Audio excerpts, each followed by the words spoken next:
Hello students, कैसे हैं? बढ़िया, मज़े में। फिर से आप सबका एक बार हिंदी में स्वागत। पाठ 21 क्रांतिकारी शेखर का बचपन।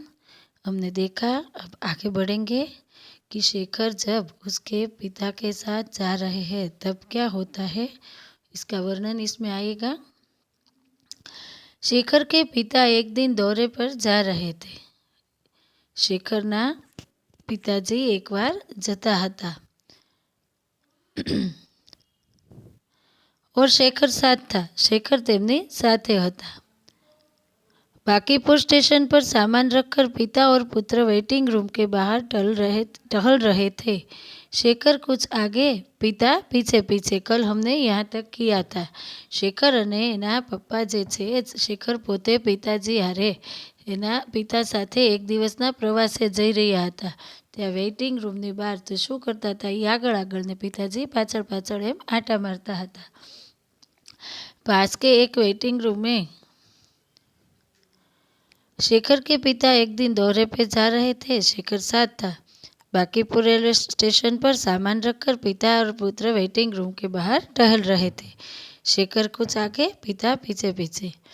पास से एक लड़का आया और शेखर की ओर उन्मुख होकर अंग्रेजी में बोला, तुम्हारा नाम क्या है?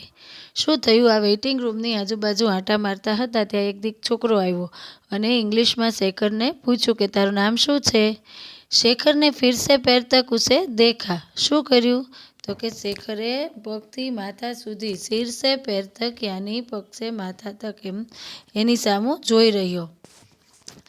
लड़का एक अच्छा सा सूट पहने था। છોકરાએ શું કર્યું હતું? તો કે सूट પહેર્યો હતો।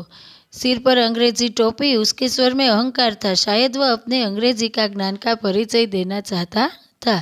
तो અહીં તેનું વર્ણન છે કે તેને શું કર્યું હતું? તો કે પોતે અંગ્રેજી શૂટ પહેર્યો હતો એ છોકરાએ ઇંગ્લિશમાં શેખરને નામ પૂછ્યું અને એના દેખાવ ઉપરથી તે અભિમાની હોય અને પોતાના જ્ઞાનનો પરિચય દેતો હોય એવું લાગતું હતું। शेखर को प्रश्न बुरा और अपमानजनक लगा।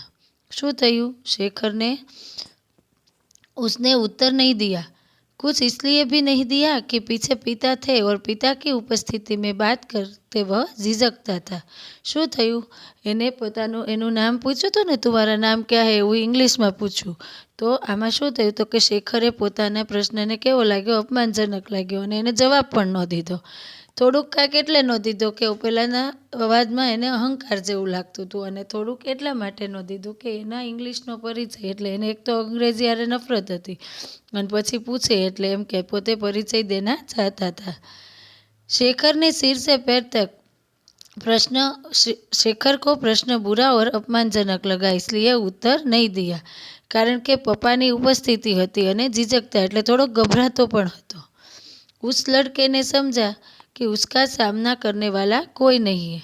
હવે પેલો ભાઈ છે એને થોડી વધારે ઉશ્કેરાટ આવ્યો, હવા આવી આમ કે અમારું કાંક બહુ જ્ઞાન છે, ઓલાએ જવાબ ન દીધો ને એટલે। यह लड़का शायद अंग्रेजी जानता ही नहीं, उसने तनिक और रोब में कहा। ઓલાએ પૂછ્યું હતું ને નામ, એટલે શેખરે જવાબ ન આપ્યો ને એટલે ઓલાએ રોબ સાથે કર્યું કે તને આને મને લાગે છે આને ઇંગ્લિશ નથી આવડતું એમ। My name is, do you go to school? मेरा नाम है। तुम स्कूल में पढ़ते हो? શું થયું? પ્રશ્ન કર્યો। शेखर के पिता वहाँ न होते हुए तो वह प्रश्न का उत्तर चाहे न देता पर हिंदी में कुछ उत्तर अवश्य देता। જો એના પિતાજી ત્યાં ન હોત તો શેખર એના બરાબર ઉત્તર દઈ દેત એમ વાત છે।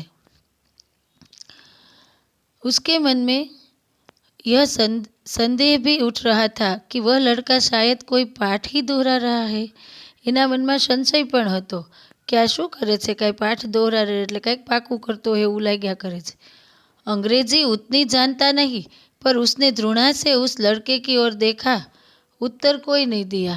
એટલું બધું અંગ્રેજી જાણતો નહોતો પણ એક નફરત સાથે, તિરસ્કાર સાથે પેલાની સામે જોયું અને ફરી પાછો કોઈ વાતનો જવાબ આપ્યો નહીં। પિતા કે ક્રુદ્ધ સ્વરને કહા।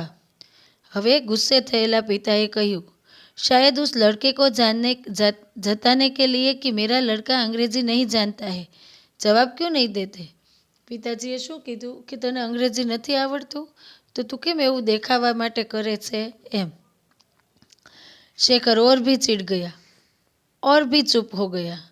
तो शेखरनो मगज वधारे ने वधारे गयो अने फरीवार पाછી बोलवानुं बंध ज करी दीधुं। साणे जाओ, साणे के जाओ, मोढुं ज बंध कर दीधुं एम और चुप थई गयो एम। वेटिंग रूमनी बहार जे पेला छोकरो हतो ने पूछ्युं अने चूप रह्यो।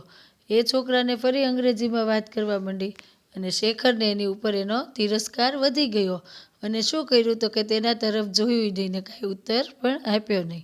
आ वात जे छे ए शेखरना पिताने गमी नहीं एटले एने क्रोधित स्वरे अंग्रेजीमां कह्युं के उत्तर केम नथी आपतो, जवाब केम नथी देतो एम। वह लड़का मुस्कुराकर आगे बढ़ गया। पिता ने कहा, इधर आओ। शेखर ने उनके पीछे पीछे वेटिंग रूम में गया तो पिता ने उसका कान पकड़कर पूछा, जवाब क्यों नहीं दिया, मुंह टूट गया है? शुं थयुं? तो के छोकराए फरीथी अंग्रेजीमां वात करवा માંડી હતી એટલે એને ગમતું નહોતું। પિતાએ ક્રોધિત સ્વરે જેને કહ્યું કે કેમ જવાબ નથી આપતો, તને નથી કંઈ આવડતું એમ। શેખરને જવાબ આપવાનું કારણ ન પૂછ્યું એમ કે કેમ નથી આપતો તું જવાબ।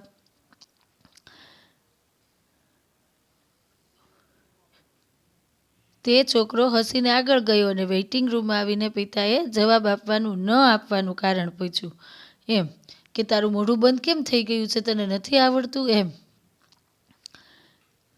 तब भी ट्रेन आ गई और शेखर कुछ उत्तर देने से या उत्तर न देने की गुस्ताखी करने से बच गया। એટલી જ વારમાં ટ્રેન આવી ગઈ અને શેખર ઉત્તર એટલે કે જવાબ આપવામાંથી બચી ગયો। दूसरे दिन घर पर पिता ने माँ से कहा, हमारे लड़के सब बुद्धू है, किसी के सामने तो बोल नहीं निकलता। शेखर ने सुन लिया। શું થયું? બીજે દિવસે પિતાજીએ ઘરમાં એની માને બોલાવીને કહ્યું કે આપણા છોકરા કેવા છે, સાવ બુદ્ધુ જેવા છે, કોઈની સાથે બોલી શકતા નથી। આ વાત શેખરે સાંભળી લીધી। शेखर एक जीवनी उपन्यास पहला भाग। ये ध्यान में रखना है, हमें 10वीं कक्षा में काम लगेगा, ठीक है। ये कहाँ से लिया है उपन्यास और यह पाठ कहाँ तक आया ये इसमें सविशेष दिखाई गया है। मेरे विद्यार्थी भाई बहन, यहाँ हमारा 21वां पाठ जो है क्रांतिकारी शेखर का बचपन वो पूर्ण हो गया है। अगर आपको कुछ भी समझ में न आए तो आप मुझे व्हाट्सएप में मैसेज करके या फ़ोन करके पूछ सकते हैं।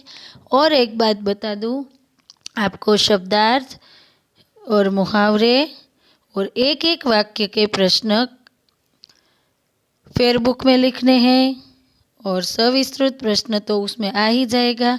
ये सब ग्रामर जो है वो वर्कबुक में आ जाएंगे।